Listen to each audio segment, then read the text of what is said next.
দলগাঁৱৰ কোনাকাটাপাৰা হাইস্কুলত আমচুৰ উত্তাল প্ৰতিবাদ। বিদ্যালয়খনত অৰাজকতা, দুৰ্নীতি আৰু বিভিন্ন অনিয়ম সংঘটিত হোৱাৰ অভিযোগত প্ৰধান শিক্ষকৰ বিৰুদ্ধে সৰব প্ৰতিবাদকাৰী। বিদ্যালয়খনৰ শৈক্ষিক পৰিৱেশ আৰু প্ৰশাসনিক ব্যৱস্থাক লৈ স্থানীয় ৰাইজ তথা ছাত্ৰ ছাত্ৰীৰ মাজত অসন্তুষ্টিৰ সৃষ্টি। অভিযোগৰ ভিত্তিত প্ৰধান শিক্ষকজনক তৎকালীনভাৱে বৰ্খাস্ত কৰাৰ দাবীৰে আমচুৰ প্ৰতিবাদ। প্ৰতিবাদত অংশগ্ৰহণ স্থানীয় ৰাইজ আৰু ছাত্ৰ ছাত্ৰীসকলৰ। বিদ্যালয়খনৰ সমস্যাসমূহ শীঘ্ৰে সমাধান কৰাৰ লগতে উত্থাপিত অভিযোগসমূহৰ নিৰপেক্ষ তদন্তৰ দাবী প্ৰতিবাদকাৰীসকলৰ। প্ৰধান শিক্ষকক বৰ্খাস্ত নকৰা পৰ্যন্ত প্ৰতিবাদ চলি থাকিব বুলি মন্তব্য আমচুৰ।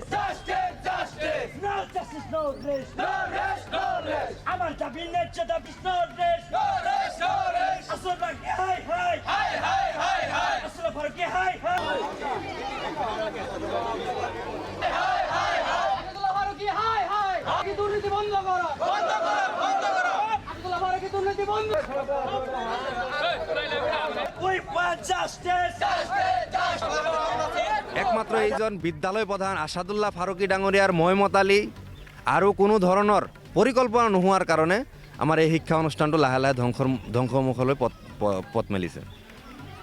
তেখেতৰ শিক্ষাৰ প্ৰতি কোনো ধৰণৰ গুৰুত্ব নাই। তেখেতৰ ছাত্ৰ ছাত্ৰীৰ প্ৰতি কোনো আন্তৰিকতা নাই, বা আমাৰ এই অভিভাৱক ৰাইজৰ প্ৰতি তেখেতৰ যি চৰকাৰে দায়িত্ব দিছে, তেখেতক যি চৰকাৰে দৰমহা দিয়ে, সেই দৰমহাৰ লৈ যে তেখেতে দায়িত্ব পালন কৰিব লাগে, আমাৰ ছাত্ৰ ছাত্ৰীসকলক শিক্ষাদান দিবৰ কাৰণে তেখেতসকলে প্ৰশাসনিকভাৱে চেষ্টা হাতত ল'ব লাগে, তেনেকুৱা চেষ্টা তেখেতৰ হাতত কোনো দেখা নাই।